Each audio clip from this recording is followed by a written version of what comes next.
escrito com relação à história de toda a humanidade, né? O período, o evento, né? O evento que trata acerca do juízo final, o evento que deve ser evitado, que deve ser sempre alertado a todas as pessoas para que possam evitá-lo, para que possam fugir dele, possam não estar incluídos na lista daqueles que participarão deste terrível evento. Então vemos aí Apocalipse 20, 11 ao 15, trata acerca do juízo final.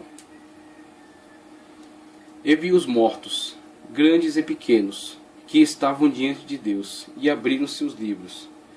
E abriu-se outro livro, que é o da vida, e os mortos foram julgados pelas coisas que estavam escritas nos livros, segundo as suas obras. E deu o mar os mortos que nele havia, e a morte e o inferno deram os mortos que neles havia. E foram julgados cada um segundo as suas obras, e a morte e o inferno foram lançados no lago de fogo. Esta é a segunda morte. Veja que em Apocalipse, quando trata acerca do milênio, fala da ressurreição daqueles que participam da primeira ressurreição, que não estarão incluídos na segunda morte. A primeira morte inclui todos. A primeira morte, ela atinge a todos. Então, alguns indivíduos, por exceção, não participaram da morte. Mas a grande regra, a grande maioria, é aqueles que participam dessa sentença que foi dada desde o Éden. Quando o homem pecou, o resultado, né, o salário do pecado é a morte. Então, quase que todos, né, na grande extensiva maioria, participam da primeira morte.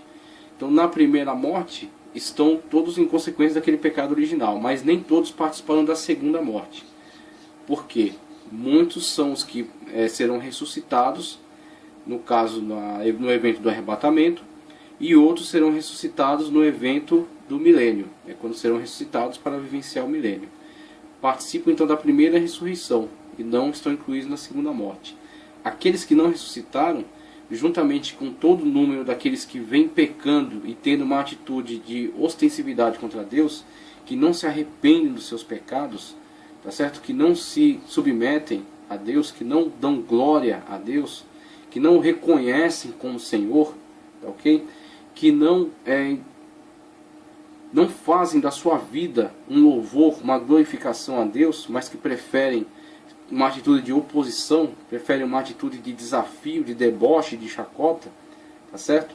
São aqueles que comporão, infelizmente, a lista dos que participarão desta ressurreição, tá certo? Essa é a ressurreição que os apresentará à segunda morte. A primeira morte todos participaram, mas aqueles que não se arrependeram de seus pecados, aqueles que não se submeteram a Deus, participarão então da chamada segunda morte. A morte e o inferno foram lançados no lago de fogo. Esta é a segunda morte. Aquele que não foi achado escrito no livro da vida foi lançado no lago de fogo. Então, para este ambiente que foi construído para o diabo e seus anjos, seres de origem celestial, mas que se colocaram numa atitude de rebelião contra Deus, e temos o Apocalipse descrevendo o diabo como a antiga serpente que arrastou após si a terça parte das estrelas do céu, a sua cauda. Então vemos aí que a terça parte das estrelas do céu pode ser uma alusão metafórica aos seres celestiais, ou aos anjos. Tá, ok? Então a terça parte dos anjos que se colocaram em atitude de rebelião contra Deus foram devidamente punidos com a sua queda, tá certo? Com o seu deslocamento dos ambientes celestiais, e para eles foi preparado para o futuro o lago de fogo e enxofre, conforme descrito aqui, que arde pela eternidade, tá certo? Os punindo, os castigando. Foi preparado para o diabo e seus anjos, para estes seres. No entanto, os homens que se deixam influenciar por ideias satânicas, por ideias malignas, e que fazem mau uso do seu livre-arbítrio no sentido de se colocarem alinhados com esta postura, alinhados com esta rebelião, que se voltam contra Deus, participarão também daquilo que foi preparado para o diabo e seus anjos. O propósito de Deus nunca foi a destruição do ser humano, nunca foi a punição do ser humano nesse aspecto. Mas quando o ser humano se alinha juntamente com aqueles que são condenáveis, torna-se ele também condenável. Então participa ele também dessa destruição. não está incluído, não está incluso, né? Seu nome não está presente no livro da vida, ok? Não está em comunhão com Deus, não tem relacionamento espiritual com Ele, tá certo? Dão as costas para Deus, e a consequência disso é a punição, certo? Só o Deus Todo-Poderoso, que criou todas as coisas e que cedeu a vida e a existência a tudo, tem o poder e a autoridade de impetrar este juízo. Ninguém está autorizado a julgar. Cristo fala nas suas escrituras: não julgueis, para que não sejais julgados e não vos acrescente ainda outro tanto. Então vemos que a nossa postura é indicar, a nossa postura é aconselhar, nossa postura é apontar o erro, nossa postura é esclarecer, né? É alertar, é servir de atalaias, mas não de dar a sentença. Sempre nos posicionamos no sentido de alertar, no sentido de avisar, no sentido de despertar a atenção das pessoas para essa realidade, tá ok? Agora, a nós não cabe sentenciar, a sentença será dada nesse dia. Aqueles que estiverem atentos aos alertas, com certeza vão buscar reconciliação com Deus. Aqueles que ignorarem, infelizmente, estarão presentes na lista daqueles que serão ressuscitados para comparecer perante o trono branco e receberem então a sentença em recompensa do seu pecado, o salário de toda a sua vida de oposição a Deus, tá certo? A recompensa pelos seus erros. Então temos aí o triste, o terrível evento chamado juízo final, conforme descrito aí em Apocalipse. Na sequência vemos aquilo que é descrito em Apocalipse 21 e 22, os novos céus e a nova terra, o grande projeto, o grande plano de Deus, a grande ocasião em que o Senhor estará em plena comunhão com todos aqueles que lhes são, fiéis, né? Não aqueles que são perfeitos, não aqueles que são completamente se auto-santificam, não, mas aqueles que são santificados pela graça, aqueles que são salvos pela graça, aqueles que são salvos pela misericórdia de Deus. Então o homem, ele não tem o poder de auto-salvar-se, tá certo? O homem tem poder de se submeter àquele que salva, se submeter àquele que santifica, tá certo? Então quando nós, numa atitude de submissão diante de Deus, nós clamamos pela sua misericórdia, conforme diz o profeta, né? Invocareis o nome do Senhor e sereis salvos. Então nós invocamos o nome daquele que pode salvar, nós invocamos o nome daquele que pode nos santificar, o nome daquele que pode nos purificar. Por isso estamos incluídos na lista daqueles que vão gozar de eternidade na presença de Deus, por causa somente da sua misericórdia, não por causa de competência, de capacidade que esteja em nós, mas por causa da sua graça. E viu novos céus e uma nova terra, porque já o primeiro céu e a primeira terra passaram, e o mar já não existe. Eu acho muito interessante essa abordagem do apóstolo João, quando ele fala que o mar já não existe. E nós nos recordamos de que o apóstolo João, na ocasião em que ele escreve esses textos aqui, ele está na ilha de Patmos, uma pequena ilha do mar Egeu, uma ilha que foi usada durante algum tempo pelo Império Romano como uma espécie de uma cadeia para onde eram levados aqueles que, segundo a análise deles, constituíam algum tipo de ameaça, né? Perturbadores da ordem. Então esta pequena ilha do mar Egeu, ela abrigava essas pessoas que o Império Romano consideravam que não eram úteis, que eram até, de certa forma, um risco para o Império. Assim ficavam lá isolados, fazendo trabalhos forçados, tá ok? E esta é a situação do apóstolo João. O apóstolo João estava lá, exilado nesta ilha, e lá ele recebeu a grande revelação do Apocalipse. Quando ele, nessas descrições, né, chegando a esta altura, ele faz esta menção desse texto dessa forma, descrevendo a união perfeita com Deus como a ausência do mar, o mar já não existe. Não que ele tenha algum problema com relação ao mar, mas sim que o mar naquela ocasião fosse para ele a simbolização, talvez, a máxima simbolização do que é a separação. João estava separado dos seus amados, João estava separado dos seus amigos, João estava separado dos seus companheiros de ministério, estava separado das igrejas que ele pastoreava, e a única coisa que ele tinha diante de si é o mar, que fazia essa grande separação entre ele e os seus amados. E talvez ele transpira para esse texto exatamente essa sensação de que este mar que faz separação entre ele e os seus amados é símbolo, é tipologicamente a separação entre nós e Deus. Porque mesmo que nós tenhamos um grande amor pelo Senhor, na atualidade, que o Espírito Santo de Deus já realize em nós uma grande obra de santificação e nós sintamos uma comunhão íntima com o Senhor, né? Aqueles que buscam a Deus em espírito e em verdade, como Cristo falou, se constituem um templo para Deus, né? Que quando ele fala para a mulher samaritana, não é em Jerusalém ou nesse monte que adorareis, mas os verdadeiros adoradores adorarão ao Pai em espírito e em verdade. Então aqueles que adoram em espírito e em verdade estão em plena comunhão com o Pai onde quer que estejam. Então sentem a presença de Deus. Mas ao mesmo tempo que sentem de fato a presença de Deus, também sentem um certo afastamento em decorrência da sua atual natureza. Sua natureza ainda caída, né, no pecado. Sua natureza que ainda faz separação entre ele e Deus. E é exatamente essa separação que será excluída neste momento que é descrito pelo apóstolo João como exatamente a unificação plena, total entre os filhos de Deus, né, entre os servos de Deus e o seu Senhor. Quando ele exemplifica isso com a retirada deste que é a separação, né, a retirada do mar. Ou seja, o mar já não existe. A gente pega aqui uma imagem ilustrativa, tá certo?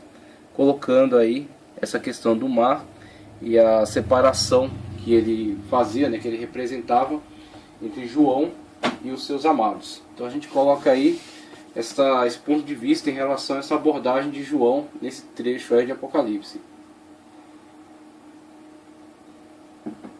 E vi um novo céu e uma nova terra, porque o primeiro céu e a primeira terra já passaram e o mar já não existe.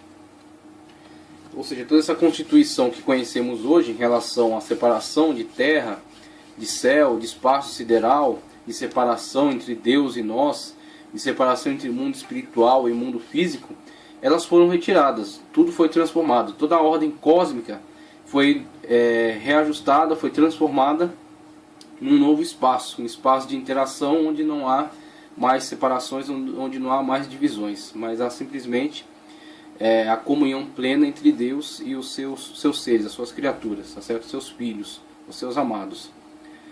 E eu, João, vi a santa cidade, a nova Jerusalém, que de Deus descia do céu, adereçada como uma esposa ataviada para o seu marido. E ouvi uma grande voz do céu que dizia: Eis aqui o tabernáculo de Deus com os homens, pois com eles habitará. E eles serão o seu povo, e o mesmo Deus estará com eles e será o seu Deus.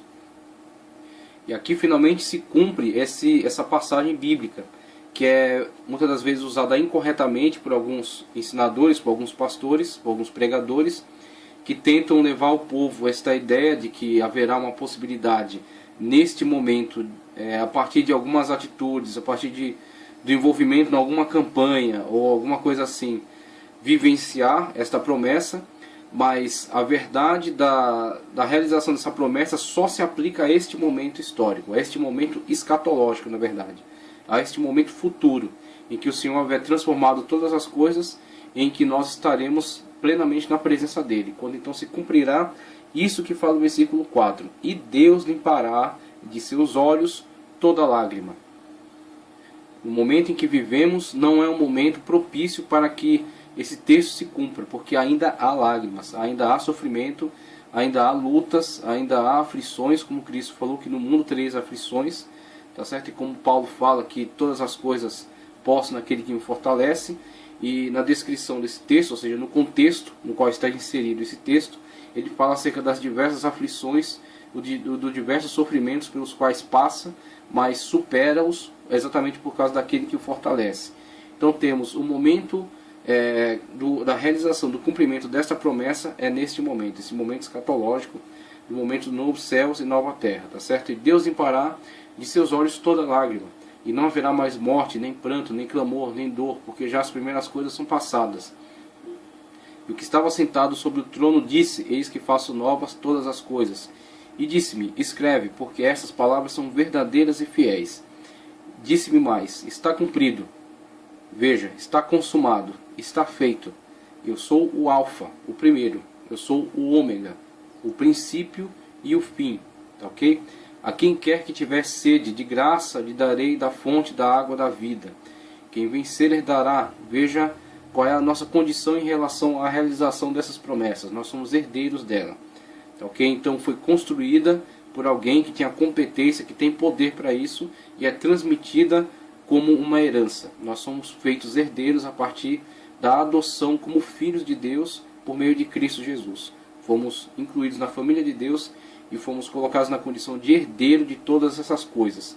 E eu serei seu Deus, e ele será o meu filho. Mas quanto aos tímidos,